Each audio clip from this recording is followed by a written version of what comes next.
Hubdespossibles.org présente 2040, j'y vais. Le podcast des optimistes lucides. Chantal Peyer.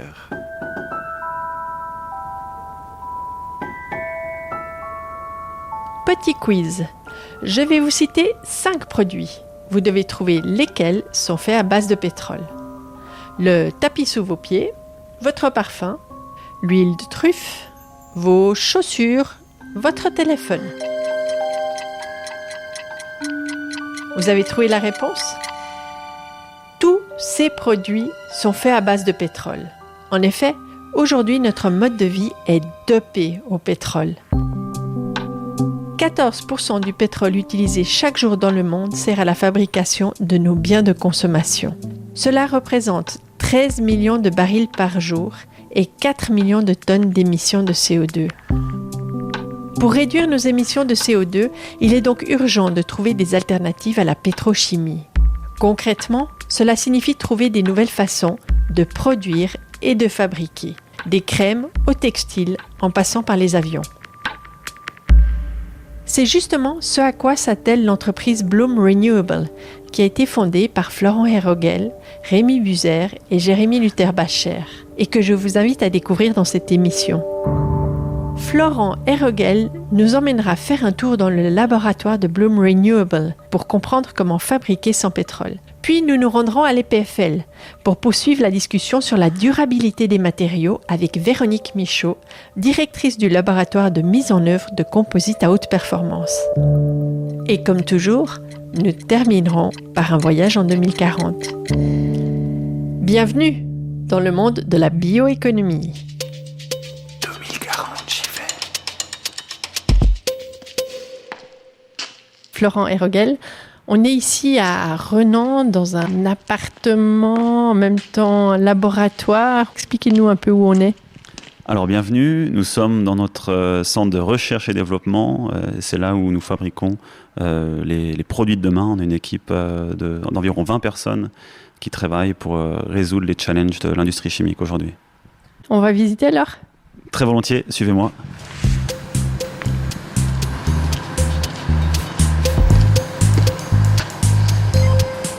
Donc ici, on arrive dans un endroit qui ressemble plus à un laboratoire. On a l'impression d'être sur un site de l'université. Alors ici, on est dans le laboratoire principal et vous le voyez peut-être qu'à l'extrémité des laboratoires, on a les bureaux.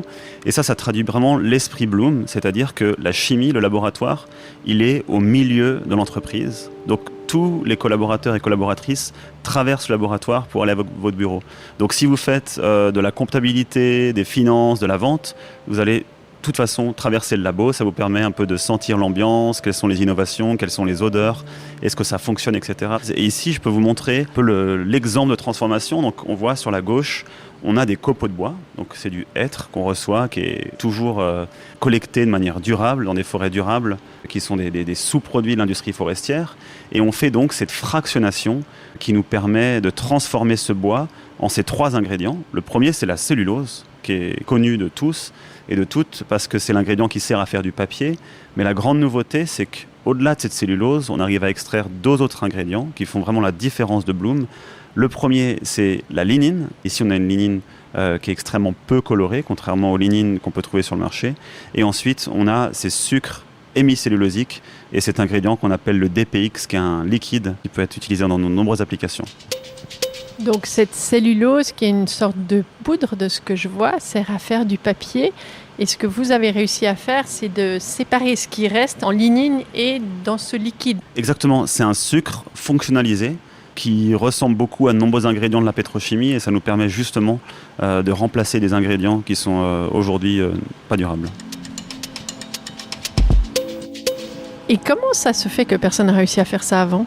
Alors, la naissance de l'innovation, c'est toujours un travail d'équipe. Donc, il s'agit de réunir une équipe assez pluridisciplinaire avec des vies passées différentes et qui amènent des perspectives différentes. Et c'est ce qu'on a fait en 2014 à l'École Polytechnique Fédérale de Lausanne, c'est-à-dire des chercheurs internationaux, avec cette idée vraiment de mieux valoriser la biomasse. Et l'idée, c'est qu'il faut remplacer le pétrole. Et le pétrole, il est vraiment partout dans notre quotidien.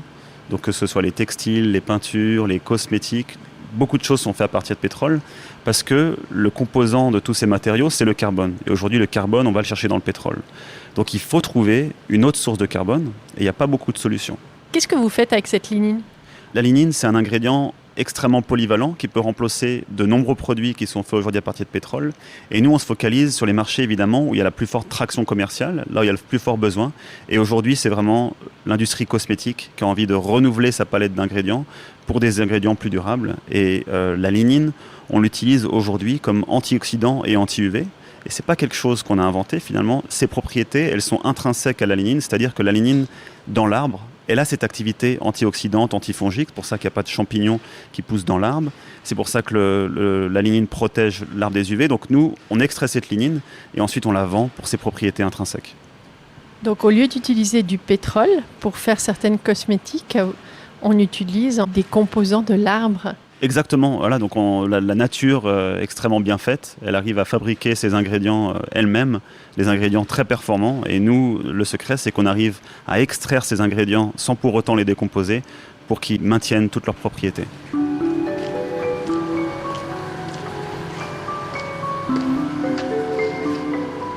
Et donc là, on a un réacteur de 2 litres qui est en train de tourner, qui montre à quel point notre procédé est simple. Donc plus tôt dans la journée, il y a un de nos collaborateurs qui a mélangé du bois, donc c'est notre matière première, avec un solvant, avec un peu d'acide et une aldéhyde, qui est un peu notre ingrédient magique. Et ici, on voit qu'on fait tourner le mélange pendant un peu plus de 2 heures à 80 degrés, ce qui est une température assez sobre pour l'industrie chimique. Et à la fin, il y aura des étapes de filtration qui nous permettront de récupérer les 3 ingrédients qu'on a vus juste avant. Effectivement, ce qui frappe, c'est que c'est à la fois un procédé très complexe pour quelqu'un qui ne connaît pas le domaine comme moi, et en même temps, quand je regarde les appareils, c'est pas non plus qu'il y a l'air d'avoir 500 étapes de transformation. Exactement, l'idée, il faut que ce procédé soit un très fort potentiel, mais il faut aussi que ce procédé puisse être utilisé dans l'industrie chimique avec des équipements déjà établis. Donc il s'agit en fait pour nous de designer ce procédé pour qu'il puisse être mis à l'échelle dans l'industrie, et c'est ça la grande force de notre procédé. Il ne faut pas tout réinventer, il faut juste adapter des assets industriels existants. Là, on a une analyse de taille de particules qui est vraiment un critère très important, en particulier pour les applications cosmétiques. Il faut absolument que les crèmes qu'on formule aient la bonne taille de particules, donc cet instrument est extrêmement important. En quoi est-ce que la taille des particules est importante pour une crème ? Si vous mettez de la crème solaire, vous ne voulez pas qu'il y ait des grumeaux ou des particules. L'idée, c'est pas de se faire un peeling, c'est de se protéger contre les UV. Donc il faut absolument que les particules soient très fines. Et ici, je vous montre une formulation qu'on a. Donc c'est une crème solaire blanche qui ressemble vraiment à une crème solaire classique et qui donc a des propriétés filtre UV. Et ça, c'est vraiment un des produits qui marche très très bien en ce moment. Donc habituellement, quand on met de la crème solaire, on met du pétrole sur sa peau. Exactement. C'est bon à savoir quand même. Oui, comme je le disais, le pétrole, il est partout, mais on n'en a pas vraiment conscience, que ce soit pour les cosmétiques, pour les additifs alimentaires. Le pétrole, il est partout autour de nous et même dans nous.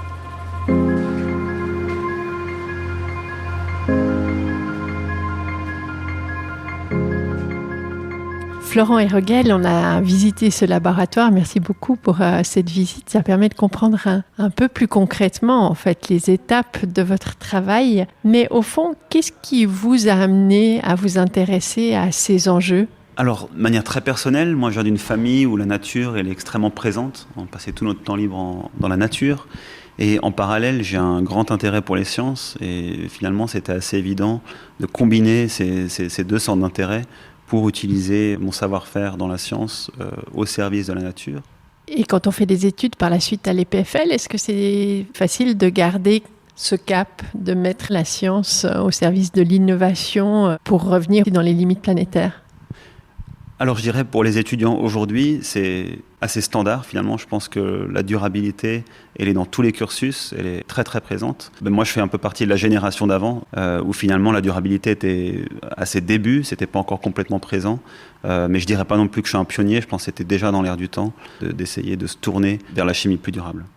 Et qu'est-ce qui vous a amené à focaliser votre attention ensuite sur cette question de la pétrochimie et de l'utilisation du pétrole dans la fabrication de nos biens de consommation et dans la recherche d'alternatives ? C'est vraiment l'aspect le plus polluant de l'industrie chimique, c'est finalement cette économie linéaire qui consiste à puiser du pétrole et ensuite à émettre du CO2 à partir de ce pétrole, donc du dioxyde de carbone. Et donc, si on veut faire une industrie chimique plus durable, remplacer le pétrole par une autre source de carbone, c'est vraiment le point avec le plus gros levier de changement. Comment ça se fait, à votre avis, qu'on en est venu à dépendre autant du pétrole ? Alors le pétrole, c'est extrêmement abondant, c'est peu cher. Il y a de très nombreuses utilisations du pétrole qui ont été développées. Tous les matériaux qu'on connaît, comme les plastiques, ont été en fait designés pour valoriser le pétrole. On a construit des bateaux pour brûler du pétrole, etc. Donc toute notre industrie moderne a été construite autour de ce pétrole. On a une très grande abondance de ce pétrole qui est peu cher. Donc finalement, la société telle qu'on la connaît aujourd'hui a été vraiment construite autour de cette ressource. Donc si je vous comprends bien, c'est plus une question d'accessibilité et de prix bon marché du pétrole, plus qu'en raison de ses propriétés qui permettraient de faire des matériaux qu'on ne peut pas faire autrement. C'est un peu les deux, c'est une bonne question. Donc le pétrole, comme je disais, c'est une matière première extrêmement pratique pour fabriquer tous les objets, parce que le carbone, c'est un peu une question de Lego. Avec ce carbone, c'est une brique élémentaire qui nous permet de fabriquer tous les produits qu'on connaît aujourd'hui. Donc il est relativement facile à utiliser. Et aussi l'industrie pétrochimique, elle a plus de 100 ans d'expérience pour optimiser, mettre au point. Donc c'est une industrie qui est extrêmement efficace. Et nous, on est plutôt des nouveaux venus avec cette bioéconomie. Et il faut faire face à une industrie qui est bien établie et qui a eu le temps d'optimiser ses procédés. Vous avez créé quelque chose de nouveau. Est-ce qu'il y a des moments difficiles quand on innove et qu'on crée une telle entreprise ? Alors le plus difficile pour nous, c'est la crédibilité. Donc nos concurrents, c'est des grandes entreprises pétrochimiques qui sont actives depuis plusieurs dizaines d'années, voire des centaines d'années. Et nous, on demande à nos clients de nous faire confiance, donc de changer de fournisseur, de passer d'une grande entreprise établie qui leur fournit de la qualité à des prix très compétitifs depuis plusieurs années à un nouvel acteur. Et du coup, gagner la confiance, gagner la crédibilité, c'est vraiment quelque chose de difficile. Et comment est-ce qu'on la gagne au début ? Il s'agit vraiment de faire preuve d'une rigueur technique à toute épreuve, c'est-à-dire de toujours fournir la meilleure qualité, de vraiment comprendre nos produits, de comprendre les besoins du client. Et donc on gagne la confiance de nos clients étape par étape. 2040, j'y vais. Le podcast des optimistes lucides. Bloom Renewable a réussi à transformer l'innovation scientifique en innovation industrielle pour remplacer le pétrole par des composants naturels. Mais cet exemple est-il isolé ou la recherche s'oriente-t-elle vers des matériaux plus durables ? Et que faut-il pour accélérer cette transition ? C'est ce que j'ai voulu comprendre en rencontrant Valérie Michaud, directrice de laboratoire à l'EPFL.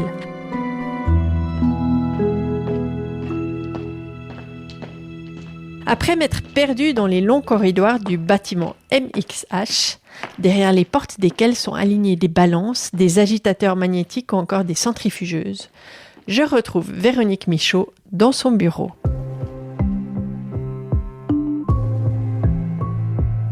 Véronique Michaud, vous dirigez le laboratoire de mise en œuvre de composites à haute performance. Comment cette question de l'impact sur l'environnement a évolué dans ce milieu scientifique et dans vos travaux ? Est-ce que vous avez vu une évolution au cours de ces dernières décennies ou années ?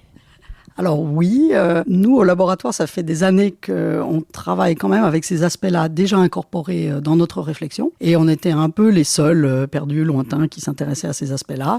Maintenant, tout le monde s'intéresse à ça. Donc on a été rattrapé un peu par la folie d'essayer d'utiliser ça comme un point à vendre quand on dit voilà, on travaille sur des matériaux et en plus ils sont respectueux de l'environnement.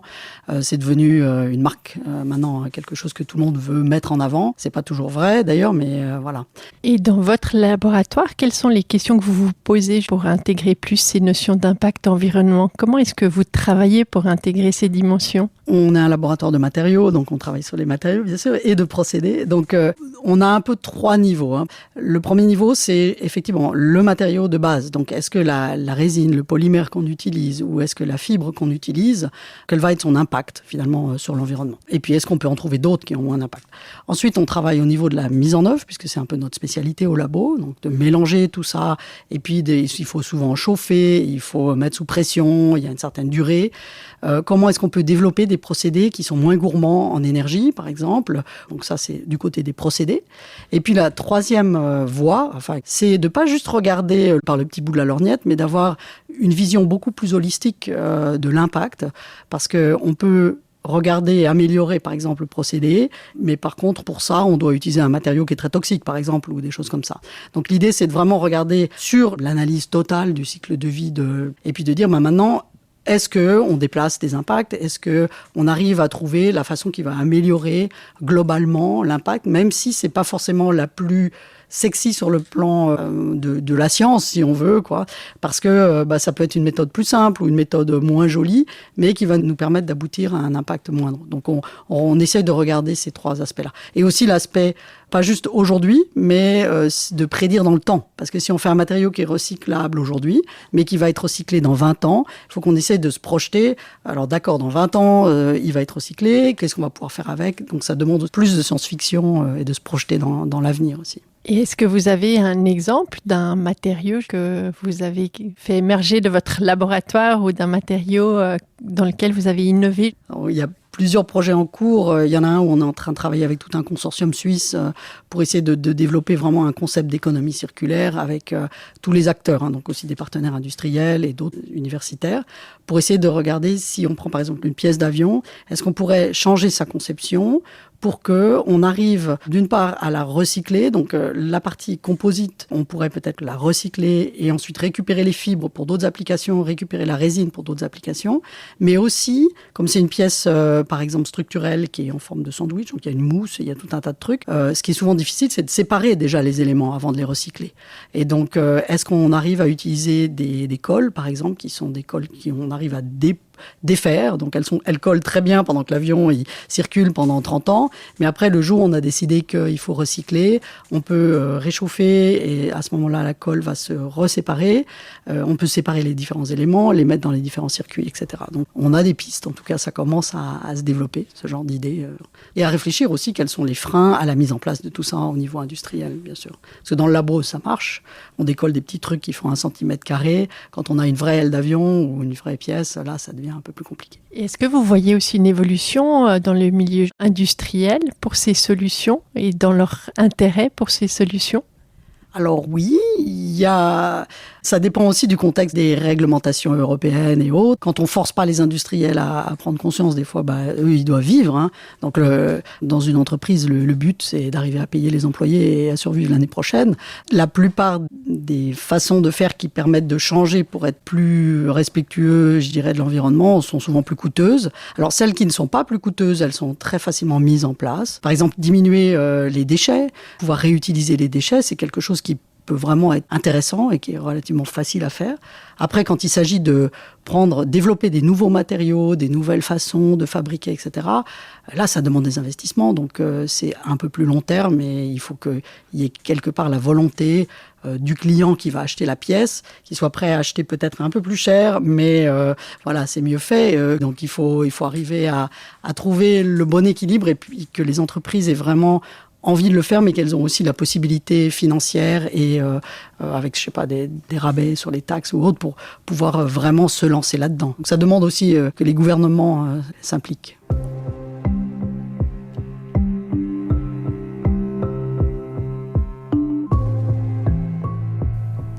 Est-ce que vous pensez qu'on va arriver à investir suffisamment pour construire une bioéconomie qui grandisse avec des alternatives ? Il y a une économie qui se développe pour trouver des produits, donc faire des matières plastiques, et ça existe depuis longtemps, à partir d'huile, etc. Il y a des polyamides, donc des nylons qui sont biosourcés, etc. Donc ça ne veut pas dire qu'ils seront moins impactants pour l'environnement. C'est là où il faut faire un peu la différence. Donc ils seront moins impactants dans le sens qu'ils ne se basent pas sur des ressources non renouvelables, comme le pétrole, mais ils se basent sur des ressources renouvelables, comme des plantes. Derrière, ces plastiques-là, ne seront pas forcément moins bons pour l'environnement, puisque ce sera un peu le même genre de plastique que ceux qui sont dérivés du pétrole. Donc se pose l'autre question, l'autre volet, qui est de dire maintenant, quand on fait ces matières plastiques, quelle est leur fin de vie et quel est leur impact sur l'environnement. Parce qu'il ne s'agit pas de faire un matériau biosourcé et puis qu'après on le jette et puis il part dans les océans ou dans le corps humain. Voilà. Donc il faut essayer de réfléchir à ces deux aspects-là. Vous dégagez encore beaucoup d'enthousiasme. Est-ce que vous n'êtes jamais découragé ?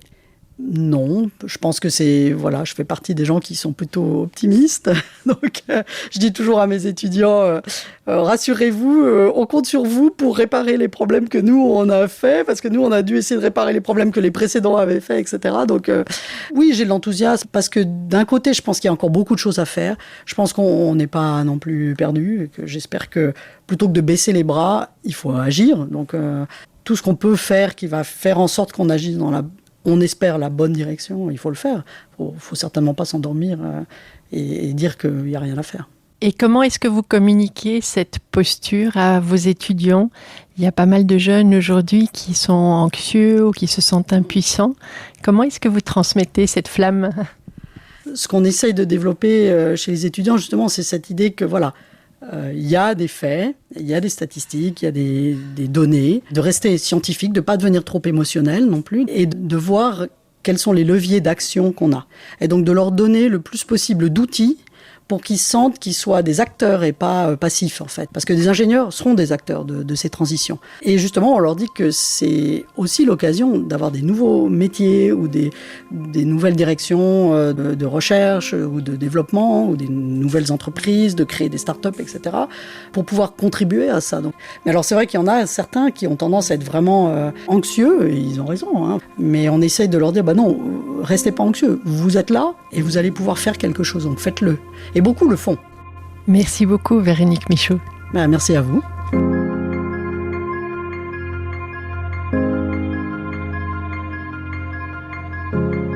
En 2040, la pétrochimie n'existe presque plus. Elle est devenue has-been. Le pétrole, autrefois omniprésent dans la fabrication de nos produits du quotidien, a presque disparu de la chaîne de production. Cette transition n'a pas seulement été technologique, elle a redéfini les objets, les usages et même les valeurs des citoyens et citoyennes. 2040, j'y vais. Pour vous en parler, je retrouve ce vendredi 4 juillet 2040 Florent Héroguel, pionnier du domaine de la bioéconomie, dans le cadre d'une célébration importante de son entreprise.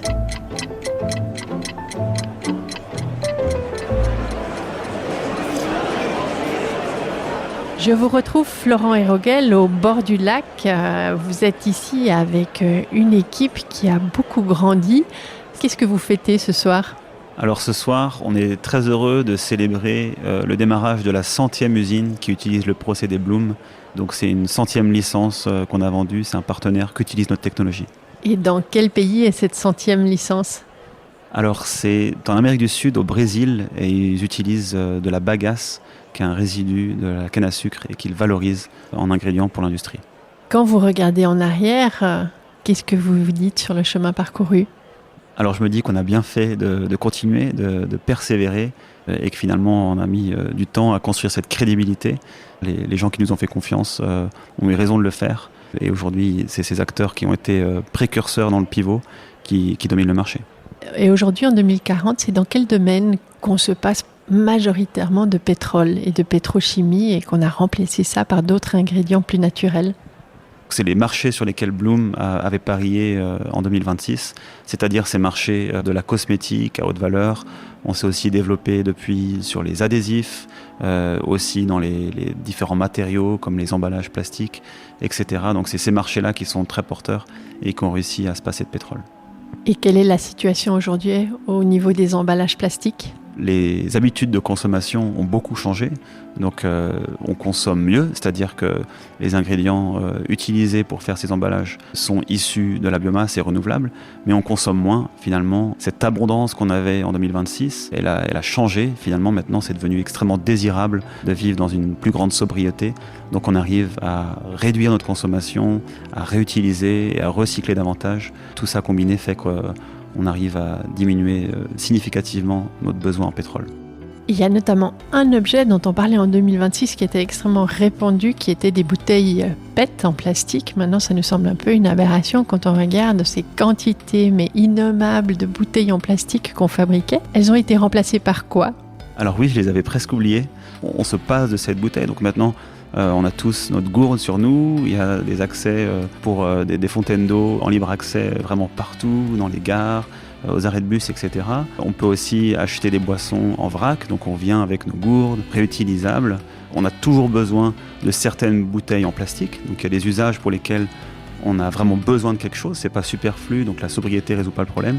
Et pour celle-là, Bloom a proposé des matériaux qui permettent de remplacer le PET avec les mêmes propriétés. Voilà, c'est une combinaison de produire moins et produire mieux. Et puis lors de cette fête, vous avez fait un discours que j'ai entendu tout à l'heure et vous disiez aussi que le mouvement entrepreneurial a beaucoup évolué. Qu'est-ce qui a changé ?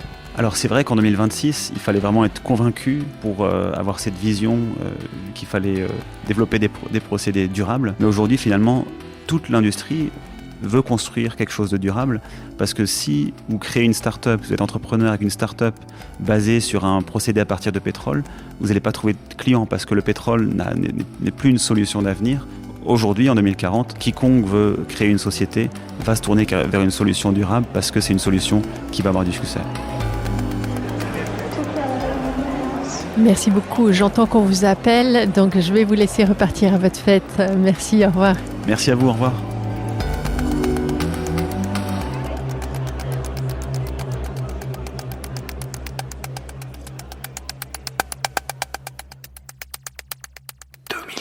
J'y vais, le podcast des optimistes lucides.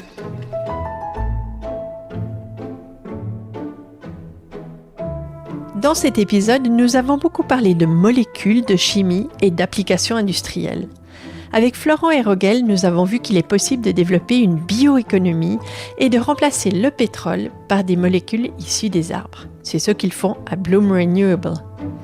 Véronique Michaud, quant à elle, a souligné la complexité de la recherche sur les matériaux. Il faut trouver des composants plus durables, garantir la qualité et la résistance des matériaux, et enfin, penser la durée de vie et le recyclage dans 20 ou 50 ans. Tous les deux ont souligné à quel point les financements publics et les réglementations sont cruciales pour trouver des nouvelles solutions et surtout pour leur permettre de passer à l'échelle. La question des matériaux est souvent une zone aveugle de nos réflexions sur la transition écologique. J'espère que ce podcast aura éveillé votre curiosité et votre envie d'en savoir plus. Et si c'est le cas, vous trouverez sur notre site internet hubdespossibles.org/podcast des photos du laboratoire de Bloom Renewable, des liens et des références pour aller plus loin. Si vous avez aimé cet épisode, faites-le connaître autour de vous et cliquez sur les cloches ou les étoiles sur les plateformes d'écoute. Pour ma part, je vous retrouve au retour des vacances pour un autre épisode sur nos biens de consommation, dans lequel nous creuserons plus loin la question du plastique. Au revoir.